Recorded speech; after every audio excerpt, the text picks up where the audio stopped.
Today on Dad Hut, I'm giving you 5 tips to not suck at your next fantasy football draft. Roll the intro.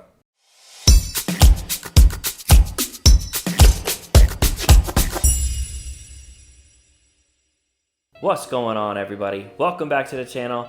It's that time of year again, fantasy football season, and a lot of us have drafts coming up soon. So today, I'm going to give you 5 tips to not suck at your next fantasy football draft. So these tips are going to be mostly for beginners or somebody who's never played fantasy football before.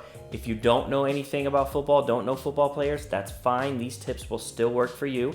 Maybe you've just not been very good at fantasy football. These tips are going to help you as well. All right, so tip number 1 and most important tip is leave your fandom at the door.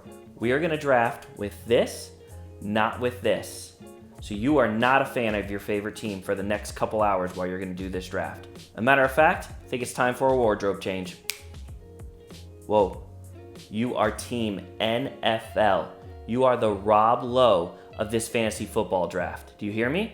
It does not matter if you're a fan of the Dallas Cowboys. Dak Prescott is not a number 1 overall pick. We're going to pick with this today, not this. Team NFL all the way. Tip number 2, draft a running back with your first round pick. Good running backs are the hardest to come by in this league, and you have to start at least 2 of them in a normal league. If you're playing in a flex league, you might even be able to play 3 of them. So running back is the most important position for you to draft first because there are so few good ones. You can always get a good quarterback or wide receiver later on in the draft. The running backs are going to go quick. So it doesn't matter what pick you have or who's available when it comes to your first round pick. Draft a running back. Until you absolutely know what you're doing and you want to go off script, stay with a running back for that first round pick. And probably even a second round pick too. But definitely the first round pick, grab the best available running back. Tip number 3, do not draft a defense or a kicker early in the draft. And by early, I mean you should have your backups for your tight ends, your wide receivers, your quarterbacks, your running backs. All that should be done before you even think about drafting a defense or a kicker, okay? Defenses and kickers are a weird bunch.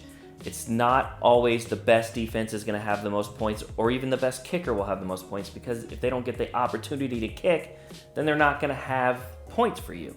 So kickers and defense is a crapshoot. If you absolutely have to have somebody from your team, the team you root for, then maybe this is where you get your team's defense so you can at least root for your team at least part of the game when they're on defense. But I highly recommend do not get a defense or a kicker until much, much later in the draft.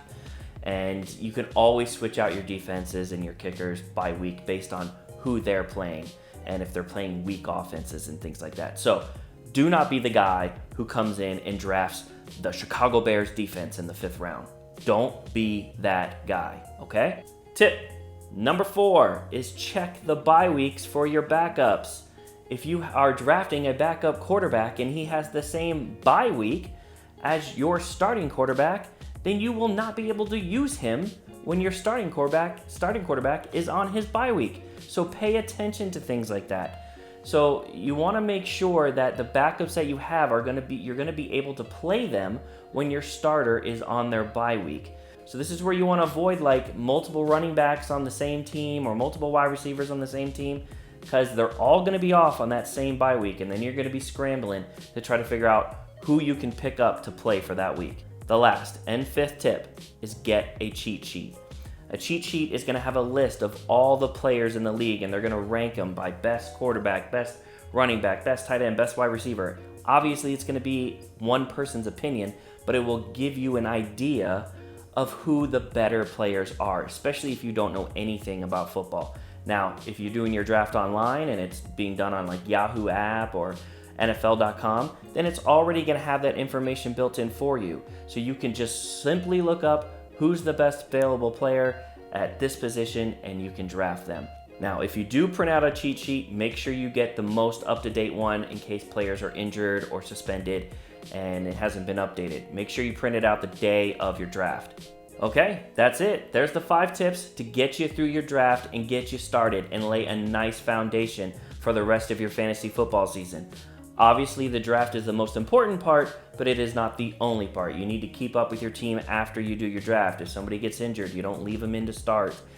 Keep working those waiver wires. If good players that were undrafted start to do good, see if you can pick them up, okay? Don't just stay stagnant just because the draft is done. All right, so that's it. Hopefully these 5 tips are going to help you in your next fantasy football league draft. Again, these are just going to get you started. I wouldn't veer off of this too much until you become familiar with fantasy football and you become a little better at it. But this will definitely get you started and get you competitive in your fantasy football league this year. If you like this video, if you found it helpful, please give it a thumbs up. Hit that like button. Subscribe below for all future Dad Hut videos. I'll see you on the next one, guys.